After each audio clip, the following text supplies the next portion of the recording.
ನಮ್ಮನೆ ಯುವರಾಣಿ ಹೇ ನಮ್ಮನೆ ಯುವರಾಣಿ.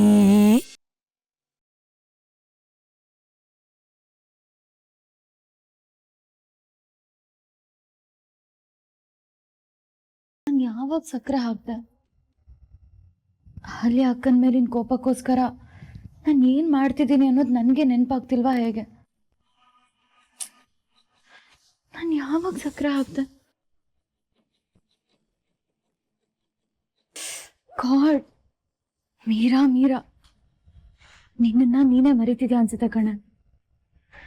ಕೋಪಕ್ಕೆ ತುತ್ತಾಗಿ ನೀನ್ ಏನ್ ಮಾಡ್ತಿದ್ಯೋ ಅನ್ನೋ ಪ್ರಜ್ಞೆನೇ ನಿನ್ಗಿಲ್ಲ ಈಗ.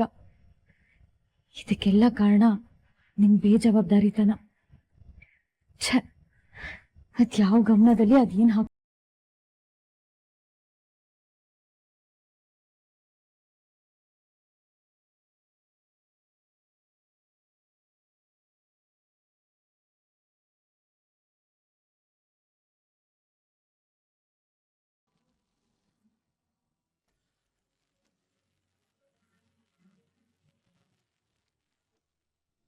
ಶಬಾಷ್ ಮಗಳೇ, ಈಗ ನಿನ್ ಮೇಲೆ ನನಗೆ ನಂಬಿಕೆ ಬಂತು. ನಾವ್ ಯಾವ ಉದ್ದೇಶ ಇಟ್ಕೊಂಡು ಈ ಮನೆಗೆ ಬಂದಿದ್ವೋ ಆ ಕೆಲಸ ಆಗ್ತಿದೆ ಅಂತ ನನ್ಗೀಗ ಧೈರ್ಯ ಬಂತು. ಒಳ್ಳೆ ಕೆಲಸ ಮಾಡಿದೆ. ಮೊದಲನೇ ಅಧಿಕಾರ ಈ ಮನೆ ಕೀ ನಿನ್ ಕೈ ಸೇರ್ತು. ಇದೊಂದು ದೊಡ್ಡ ಗೆಲುವು. ಅಲ್ಲ ಚಿಕ್ಕಪ್ಪ, ಇದು ಚಿಕ್ಕ ಗೆಲುವು. ಹೇಳಿದ್ನಲ್ಲ, ಒಂದು ದೊಡ್ಡ ಹೆಜ್ಜೆ ಮುಂದೆ ಇದು ಚಿಕ್ಕ ಹೆಜ್ಜೆ. ಮುಂದೆ ಇನ್ನೂ ದೊಡ್ಡದಾಗಿರೋ ಕೆಲಸಗಳಾಗೋದು ಬಾಕಿ ಇದೆ. ಒಳ್ಳೆ ಕೆಲಸ ಮಾಡಿದೆ. ಆ ಶಾಂಭವಿ ಶುಗರ್ ಲೆವೆಲ್ ಹೆಚ್ಚಾಗೋದಕ್ಕೆ ಸಕ್ಕರೆ ಹಾಕಿದ್ದು ನೀನು. ಆದ್ರೆ ಅದು ಮೀರಾ ಮೇಲೆ ತಿರುಗಿ ಅವಳು ನಮ್ಮ ಮನೆಯವರು ಬಯ್ಯೋ ಹಾಗೂ ಮಾಡ್ತು. ಅಲ್ಲ, ಆ ಮೀರಾ ನಿನ್ನ ಮೇಲೆ ಅಷ್ಟೊಂದು ಸಂಶಯ ಪಡ್ತಾಳೆ. ಸಕ್ಕರೆನ ನೀನೇ ಹಾಕಿರ್ಬೋದು ಅಂತ ಅವಳಿಗೆ ಯಾಕೆ ಅನುಮಾನ ಬರಲಿಲ್ಲ? ನಾನ್ ಹಾಗೆ ನಾಟಕ ಮಾಡ್ದೆ ಚಿಕ್ಕಪ್ಪ. ಅವಳನ್ನ ತುಂಬಾ ಸುಲಭವಾಗಿ ಯಾಮಾರಿಸ್ಬೋದು. ಅವಳು ಒಂದು ಚೈಲ್ಡ್. ಸರಿ ಚಿಕ್ಕಪ್ಪ, ನಾನ್ ರೂಮಿಗೆ ಹೋಗ್ತೀನಿ. ಸಾಕೇತೋರು ಇದ್ರೆ ಕಷ್ಟ. ಎಲ್ಲಿಗೆ ಹೋಗಿದೆ ಏನು ಅಂತ ವಿಚಾರಿಸ್ತಾರೆ. ಅಹಲ್ಯ, ಸಾಕೆತಿಂದ ನೀನ್ ಸ್ವಲ್ಪ ದೂರ ಇರು. ಬೆಂಕಿ ಮುಂದೆ ಬೆಣ್ಣೆ ಜಾಸ್ತಿ ಹೊತ್ತಿರಬಾರ್ದಮ್ಮ. ಇಲ್ಲಿ ನಾನೇ ಬೆಂಕಿ ಚಿಕ್ಕಪ್ಪ.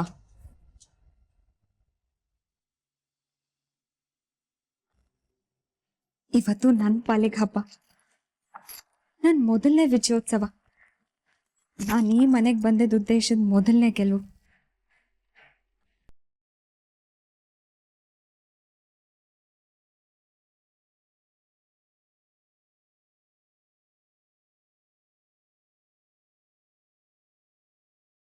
ಯಾಕ್ ಪುಟ್ಟ, ನಿದ್ದೆ ಬರ್ತಿಲ್ವಾ?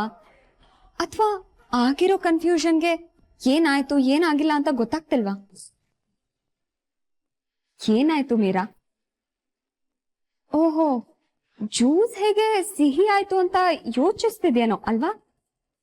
ಒಂದು ಕ್ಷಣದಲ್ಲಿ ಜ್ಯೂಸ್ ಗ್ಲಾಸ್ನ ಬದಲಾಯಿಸ್ತೀರಾ ನೀವು.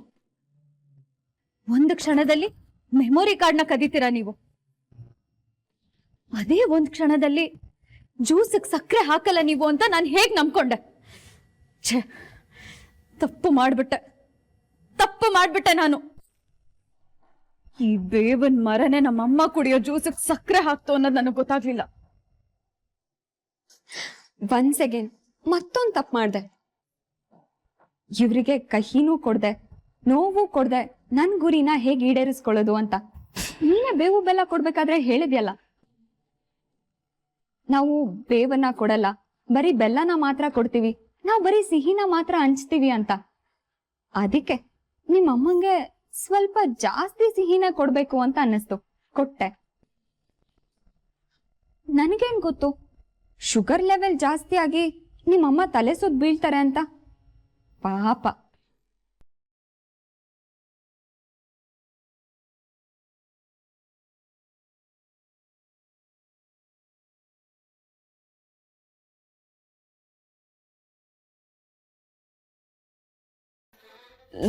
ಅಮ್ಮು, ನಿನ್ ಜೊತೆ ಸ್ವಲ್ಪ ಮಾತಾಡ್ಬೇಕು ಕಣೆ. ನೀನ್ 2-3 ಸಲ ಮಗ್ಳು ಬದಲಾಯಿಸ್ದಾಗ್ಲೇ ಅನ್ಕೊಂಡೆ ನಿನ್ ಹೊಟ್ಟೆಲೇನೋ ಗುಟ್ಟಿದೆ, ಅದನ್ನ ಹೊರಗಡೆ ಹಾಕ್ರೆ ನೀನ್ ಮಲ್ಗಲ್ಲ ಅಂತ. ಹೇಳು. ಅದು ಆ ಮೀರಾಗೆ ಮತ್ತೆ ಶಾಂಭವಿಗೆ ಈ ಮನೆಯವರು ಅತಿಯಾದ ಸಲಿಗೆ ಕೊಟ್ಟಿದ್ದಾರೆ ಅಂತ ನಿಂಗೆ ಅನಿಸ್ತಿಲ್ವಾ? ಲೇ, ಈ ಮನೆಯವರು ತಪ್ಪು ಮಾಡಿದ್ದಾರೆ ಅಂತ ನಿಂಗೆ ಅನಿಸ್ತಿಲ್ವಾ? ಹೌದಮ್ಮ, ತುಂಬಾ ದೊಡ್ಡ ತಪ್ಪು ಮಾಡ್ಬಿಟ್ರು. ಭಾವ ಅನಿಕೇತ್ ಹೀಗ್ ಮಾಡ್ಬಾರ್ದಾಗಿತ್ತು. ಅವ್ರ ಇದಕ್ ತುಂಬಾ ಪಶ್ಚಾತ್ತಾಪ ಪಡ್ತಾರೆ. ಹಬ್ಬ, ಇವತ್ತಾದ್ರೂ ಈ ಅಮ್ಮನ ಮಾತಿಗೆ ಹೂಗುಟ್ಟಿದ್ಯಲ್ಲ. ನಾನ್ ಹೇಳಿದ್ದು ಮೀರಾ ಮತ್ತೆ ಶಾಂಭವಿ ಅಮ್ಮಗೆ ಸಲಿಗೆ ಕೊಟ್ಟಿದ್ದು ತಪ್ಪು ಅಂತಲ್ಲ. ನನ್ನನ್ನ ಮತ್ತೆ ನಿನ್ನನ್ನ ಈ ಮನೆಗೆ ಕರ್ಕೊಂಡ್ ಬರೋ ನಿರ್ಧಾರ ಮಾಡಿದ್ರಲ್ಲ, ಅದು ತಪ್ಪು ಅಂತ.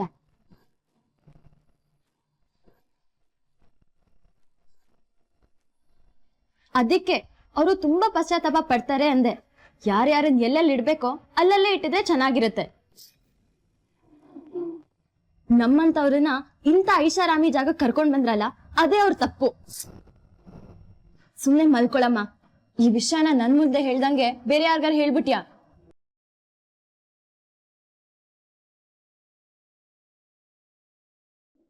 ಯಾಕೆ? ಧೈರ್ಯ ಸಾಕಾಗ್ಲಿಲ್ವಾ? ಭಯ ಆಯ್ತಾ? ಅತ್ತಿಗೆನ ಅಕ್ಕನ್ನ ತಾಯಿ ಸಮಾನಕ್ಕೆ ನೋಡು ಅಂತ ನಮ್ಮಮ್ಮ ನನ್ಗೆ ಹೇಳ್ಕೊಟ್ಟಿದ್ದಾರೆ ಅಕ್ಕ. ನೀವು ಸಾಕು ಹೆಂಡತಿ ಅಂತ ನನ್ಗೆ ನಿಮ್ಮೇಲೆ ತುಂಬಾ ಪ್ರೀತಿ ಇತ್ತು. ನೀವ್ ನನ್ಗೆಷ್ಟೇ ಗೊಂದಲ ಮೂಡ್ಸಿದ್ರು ನಾನೇ ತಪ್ಪಾಗಿ ತಿಳ್ಕೊತಿದ್ದೀನಿ, ನಿಮ್ನ ಅರ್ಥ ಮಾಡ್ಕೊಳ್ಳೋದ್ರಲ್ಲಿ ಎಡವ್ತಿದ್ದೀನಿ ಅಂತ ಅನ್ಕೊಂಡೆ. ಆದ್ರೆ ಬರ್ತಾ ಬರ್ತಾ ನಿಮ್ ಆಟ ಯಾಕೋ ಅತಿ ಆಗ್ತಿದೆ. ವಿಷದ್ ಸರ್ಪನಾದ್ರೂ ನಂಬೋದು, ಆದ್ರೆ ನಿಮ್ಮಂಥವ್ರನ್ನ ನಂಬೋದಕ್ಕಾಗಲ್ಲ ಅಕ್ಕ. ಹೆಣ್ಣಿನ ಕುಲಕ್ಕೆ ಕಳಂಕ ನೀವು. ತಾಟಕಿ ಶೂರ್ಪಣಕಿ ಅಂತ ರಾಕ್ಷಸರನ್ನ ನಂಬೋದೇನೋ, ಆದ್ರೆ ನಿಮ್ಮಂಥವ್ರನ್ನ ನಂಬೋದಕ್ಕಾಗಲ್ಲ. ಒಂದ್ ಹೇಳ್ತೀನಿ ಕೇಳ್ಕೊಳ್ಳಿ, ಸರಿಯಾಗಿ ಕೇಳಿಸ್ಕೊಳ್ಳಿ. ನೀವು ನರಳ್ತೀರಾ, ತುಂಬಾ ನರಳ್ತೀರಾ. ಕೈಲಾಗ್ದವನು ಮೈ ಪರ್ಚ್ಕೊಂಡಂತೆ. ನಿನ್ನಿಂದ ಏನು ಮಾಡೋದಕ್ಕಾಗಲ್ಲ ಅನ್ನೋದು ನಿನಗ್ ಗೊತ್ತಾಯ್ತಲ್ಲ. ನೀನ್ ಇದಕ್ಕೆ ಲಾಯಕು. ಸುಮ್ನೆ ದೊಡ್ಡ ದೊಡ್ಡ ಮಾತಾಡ್ತೀಯ, ಕೈಯಲ್ಲಿ ಯಾವ ಕೆಲ್ಸನೂ ಆಗಲ್ಲ. ನಾನೇನಾದ್ರೂ ಮಾಡೋದಕ್ಕೆ ಹಠಕ್ಕೆ ಹೇಳಿದ್ರೆ ನೀವ್ ಬದುಕೋದೆ ಕಷ್ಟ ಆಗುತ್ತೆ. ಹುಷಾರ್.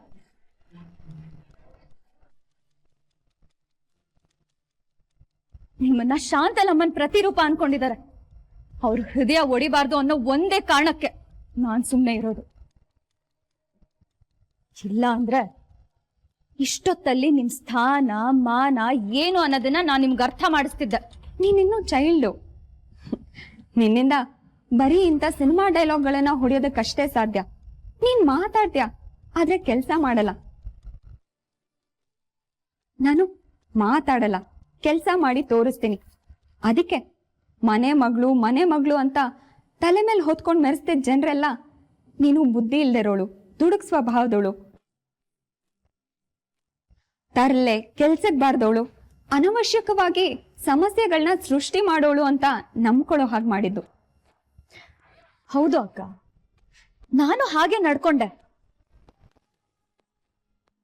ಆದ್ರೆ ಇನ್ ಮುಂದೆ ನಿಮಗ ಆ ಮೀರಾ ಸಿಗಲ್ಲ. ಅಸ್ಲಿ ಮೀರಾನ ನೋಡ್ತೀರಾ. ಓಹೋ, ನಿಮ್ಗೂ ಅಸ್ಲಿ ನಕಲಿ ಎರಡು ಮುಖ ಇದೆಯಾ? ನಿಮ್ಮಂಥ ಕೆಟ್ಟ ಗುಣದ ಮುಖ ನನಗಿಲ್ಲ, ನಿಮ್ಮಂಥವ್ರಿಗೆ ಎದುರಾಗೋ ಅಂತ ಮುಖ. ಅಯ್ಯೋ, ಅರ್ಥವಿಲ್ಲದೆ ನಿನ್ ಜೊತೆ ಮಾತಾಡ್ಕೊಂಡು ಟೈಮ್ ವೇಸ್ಟ್ ಮಾಡ್ತಿದ್ದೀನಿ.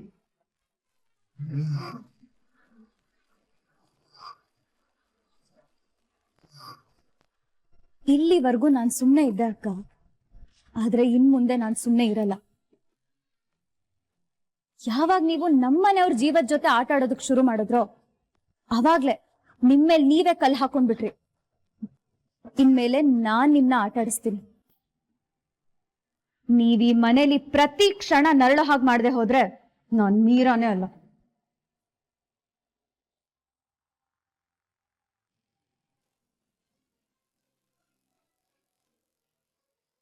ಈಗ ಈ ಮನೇಲಿ ನಂದೇ ರಾಜ್ಯಭಾರ. ನಾನ್ ಮನ್ಸ್ ಮಾಡಿದ್ರೆ ನಿನ್ನ ಈ ಮನೆಯಿಂದ ಎತ್ತಂಗಡಿ ಮಾಡಿಸ್ಬಿಡ್ತೀನಿ. ಕನಸು ಕನಸು ಕಾಣ್ಬೇಡಿ ಅಕ್ಕ, ಅದು ಈ ಜನ್ಮದಲ್ಲಿ ಸಾಧ್ಯ ಇಲ್ಲ.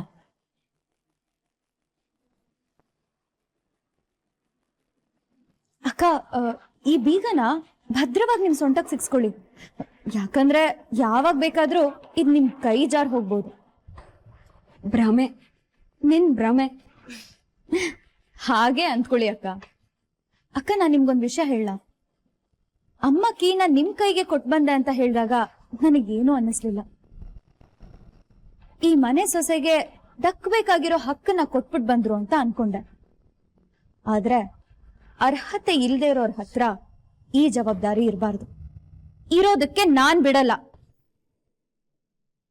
ನಿಮ್ಮಮ್ಮನೇ ಸೋತು ತಾನಾಗೆ ಈ ಕೀನ ನನ್ ಕೈಲಿ ಕೊಟ್ಟೋದ್ಮೇಲೆ ನೀನೇನೆ ಮಾಡೋದಕ್ ಸಾಧ್ಯ?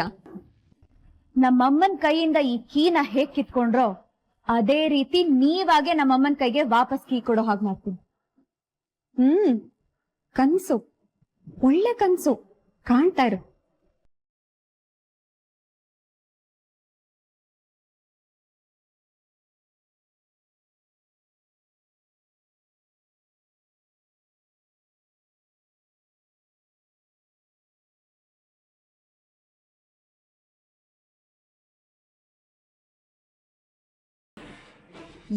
ಎರಡು ದಿನದಲ್ಲಿ ಈ ಬೀಗದ ಕೈ ಯಾರ ಕೈಗೆ ಸೇರ್ಬೇಕೋ ಅವ್ರ ಕೈಗೆ ಸೇರುತ್ತೆ. ಏನ್ ಚಾಲೆಂಜ್ ಮಾಡ್ತಿದ್ಯಾ? ಚಾಲೆಂಜ್ ಅಂತಾನೆ ಅನ್ಕೊಳ್ಳಿ. 2 ದಿನ, ಓನ್ಲಿ 48 hours, ನೀವೀ ಮನೆಯಲ್ಲಿ ಯಜಮಾನಿಯಾಗಿ ಮೆರೆಯೋದಕ್ಕಾಗೋದು. ಅದಾದ್ಮೇಲೆ ಇದು ನಿಮ್ ಹತ್ರ ಇರಲ್ಲ. ನೋಡೋಣ ಹಾಗಾದ್ರೆ. ಚಾಲೆಂಜ್ ಕಣೆ. ಚಾಲೆಂಜ್.